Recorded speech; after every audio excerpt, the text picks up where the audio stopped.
This is a moment. It's irrational what he's doing, and you know it. Well, it's not irrational to stand up to the Iranians. It's irrational to be posting. It's not irrational, but we're in a moment. Pictures of himself. Please like, subscribe, and share. Scott Jennings was back on Abby Phillip's show doing what he always does, acting smug, pushing misleading claims, and defending the indefensible. This time, he's backing Donald Trump over an AI image of himself as Jesus Christ. We're going to break down clips from this heated panel and get into it. Republicans don't want religion in politics. President Trump's war of words with the Pope is again escalating, but this time it's his allies that are doing the talking. For days, President Trump has criticized the Pope for speaking out against the Iran war, which has received bipartisan backlash. And then, of course, he added fuel to the fire when he posted a picture depicting himself as Jesus. He posted another picture today, but this time he is alongside AI Jesus.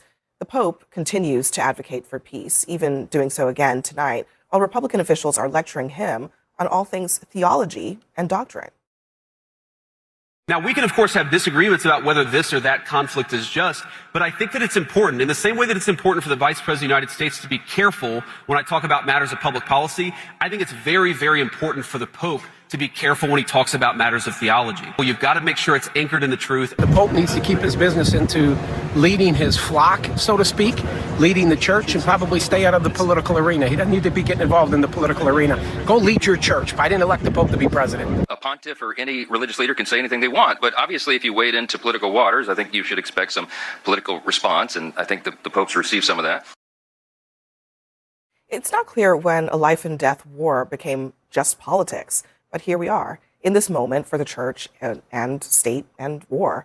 I mean, since when are popes told they can't talk about war, they can't talk about peace, they can't talk about people who are dying and people who are living all around the world? Since the beginning of the year of our Lord, popes have talked about peace, whether they were in war times, we were in war times, or peace times. Popes talk about peace. This Christmas, I will get dozens, if not more, of cards that say, peace on earth, goodwill towards men.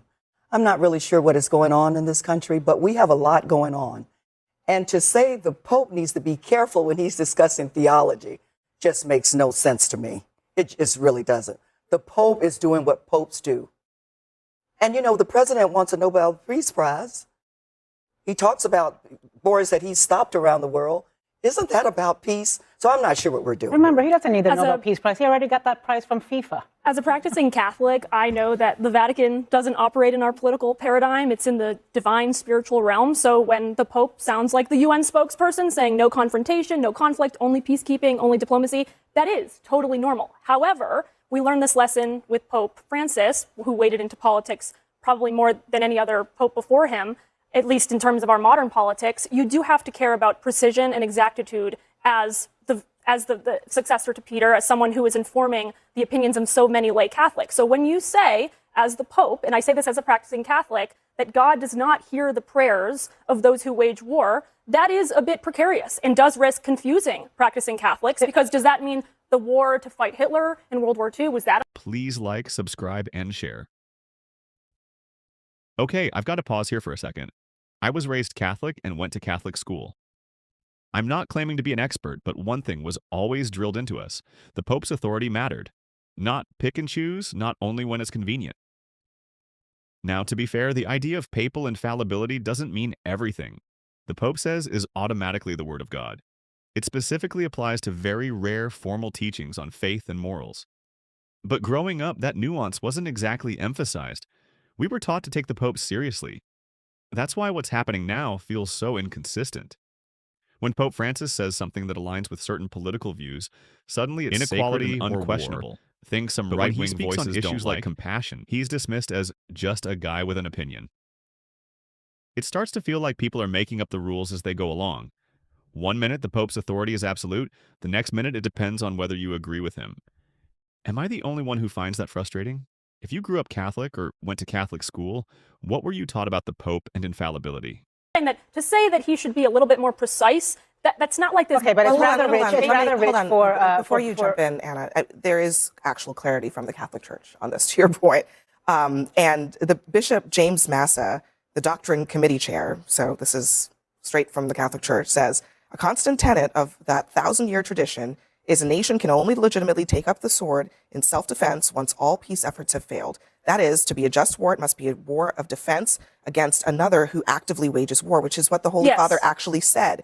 Quote, he does not listen to the prayers of those who wage war. So it continues, when Pope Leo speaks as supreme pastor of the Universal Church, he is not merely offering opinions on theology. He is preaching the gospel and exercising his ministry as the vicar of Christ. So he's basically saying, in fewer words, the Pope is teaching the gospel.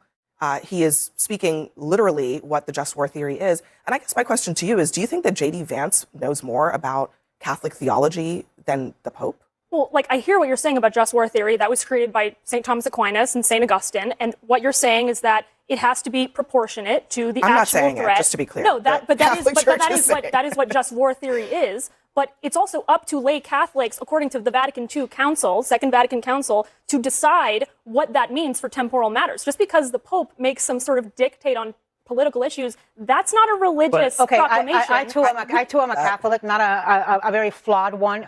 Granted, when I go to church, it should burst into flames. But here's what I know. In my lifetime, I've known no Pope that has more political involvement than John Paul II. He was part of a triumvirate with Margaret Thatcher and Ronald Reagan in beating communism. He did things like show up in Cuba. He did things like show up in Nicaragua and confront the Sandinistas to their face. So popes have always been political. It comes with a job. I do think that the job of U.S. president and the job of pope are two completely different things, and each of them is speaking to their constituent.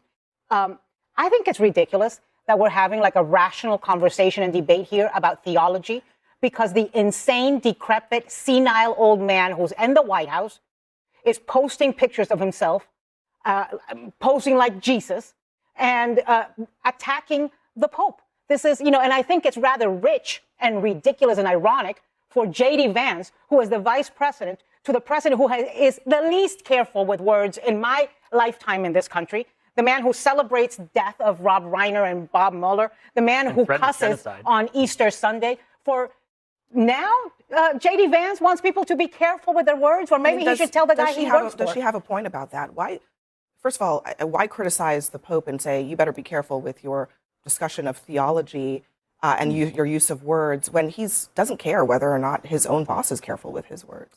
Yeah, I heard the vice president there. I actually think he had it backwards. I think that the Pope should be talking about theology. I respect the Pope's role in running the Catholic Church, and I also respect Donald Trump and J.D. Vance's role in American politics. That's their realm in which to be speaking their mind. And so I thought he had it backwards. It's interesting that you referenced Pope John Paul II and President Reagan. I was thinking about this this evening. There's a tremendous opportunity here for this Pope.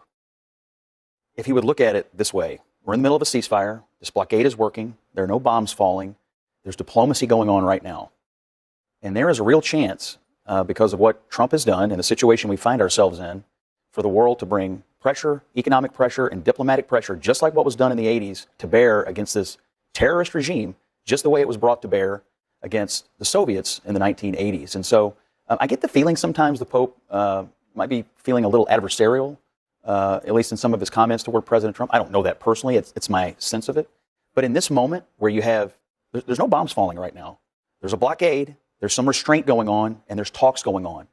This, to me, is a moment where you could have a partnership for peace in a way that brings this terrorist regime that, by the way, has been at war with the West for nearly 50 years to its knees. And I think just the way we brought the Soviets to their knees, it could happen right here. Don't you think that opportunity goes both ways? In other words, it's also an opportunity for the President of the United States to cultivate an alliance with the leader of the Catholic Church and other foreign leaders, frankly, because what he's done by taking on the Pope is not just antagonize Catholics, he's antagonized people like his ally Meloni, the Prime Minister of Italy, where the Vatican is. It's a fair question. It's a fair question. The Reagan, John Paul II, Margaret Thatcher thing was years of cultivation of relationships. But this is a moment. In the morning tweets. But this is a moment. It's irrational what he's doing, and you know it. Well, it's not irrational to stand up to the Iranians. It's irrational to be posting pictures of himself. We're in a moment. Please like, subscribe, and share. Navarro is absolutely right here. Donald Trump is acting irrationally and immorally, and the Pope should be speaking out against that. What Abby Phillip read reflects long-standing Catholic teaching. The Church's framework, often called a just war theory, is very clear. War must be defensive, justified, and a last resort. You don't just launch attacks and call it peace. So when Scott Jennings tries to spin this, it doesn't change the core issue. If a country hasn't attacked you, calling it defense doesn't suddenly make it so. That's not how moral reasoning or international law works. And that's exactly why Pope Francis has consistently spoken out against war, especially actions that harm civilians and escalate conflict. The Church isn't going to endorse bombing, civilian infrastructure, or starting conflicts under shaky justification. You can debate politics all day, but from a Catholic moral perspective, this isn't complicated. The standards are already there, and they don't bend just because someone tries to reframe the narrative. Million people. Is that rational, Scott? To threaten a genocide of 90 million people on Easter Sunday? That didn't happen. What do you think Well, meant by Scott, that? you know what he's referring. And Scott Jennings is lying there. That didn't happen. That didn't happen. We all saw the, not tweet, but the Truth Social post in what Donald Trump said. Scott Jennings is just lying on live TV there. Which, of course, that's what he does. Misinformation, disinformation, logic pretzels, mental gymnastics. That's Scott Jennings' whole deal. I do. An entire civilization let me live. Trump said, well, let me live in reality today. Let me just reiterate to the audience. The president said in a message that an entire civilization may die tonight. On Easter Sunday. He said that. So a lot of people read that as him threatening to wipe out an entire civilization. So the Pope, it does seem like the Pope would actually be rational to respond to that, and to say, hey, we shouldn't be in the business of war. And I think you're right that I'm sure the Pope is happy that there is a ceasefire, but he was responding to Trump waging a war. Does he not have a right to respond to that part of it too? He has a right to say whatever he wants, but I would just say we're waging war against people who've been waging war against us for nearly 50 years. And look, the reality is, and the moment that we're in is special because we've got this regime on its knees economically, which has China. That's a problem for them as well. We've got a moment here where we can change something and change a situation that's been bad for tens of millions of people for going on 5 decades now. And I just, my hope, look, by the way, a lot of politicians in America disagree with the Pope. Do you guys agree with the Pope about abortion and gay marriage? Well, let me say this. The answer is no. And that's okay. Hold on, And that's okay. It happens all the time. Hold on a second. But we all should agree with the Scott, Pope on a lot of peace. people, On peace. not everybody's a Catholic. A lot of people disagree with Donald the Pope. Trump's not a Catholic. Hold on a second. A lot of people was. disagree with the Pope on a lot of doctrinal And he was not in line. But hang on just a second. Before we go down that road, because we also know that Donald Trump supported abortion before he opposed it.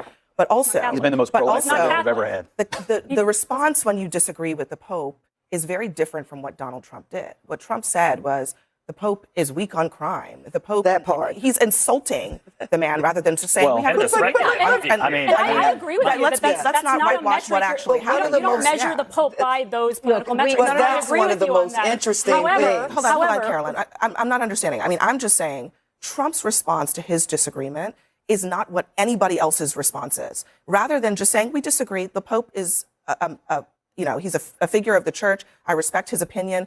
We agree to disagree. He insulted the Pope. He attacked him repeatedly on social media. That is not... Because that's what Donald Trump does with everything. There can be no disagreement with Donald Trump. It's you have to bow down to the dear leader at all times, and there can never be any dissent. What anybody else, frankly. I agree with you that there was antagonism. But what I'm trying to also say is that they both fueled the fire. And if you look at what... Excuse me? To say that any war is unjustified, Abby, do you really believe that?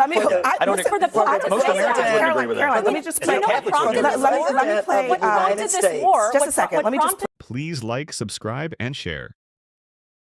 This is exactly the problem when it comes to Donald Trump and his defenders. There's no room for disagreement. It's total loyalty all the time. Any criticism gets brushed off, reframed, or twisted into something else. On Abby Phillip's panel, you could see that tension clearly. Voices like Navarro and David Hogg were trying to ground the discussion in facts and consistency, while Scott Jennings kept shifting the frame, turning a direct question into a broader, well, what about this argument? And then there's the public opinion piece, polls showing a large percentage of Americans opposing the war. That directly contradicts the idea that most Americans are on board, yet that claim still gets thrown around confidently. What really stands out, though, is the inconsistency around faith and authority. When it comes to Pope Francis, some people treat his words as binding until they don't like what he says. Then suddenly it's optional, debatable, or dismissed entirely. That kind of selective reasoning is hard to ignore. At the end of the day, this debate wasn't just about policy. It was about consistency, accountability, and whether standards apply equally to everyone. What do you think? Do you side more with Navarro and David Hogg or with Scott Jennings? Drop your thoughts below.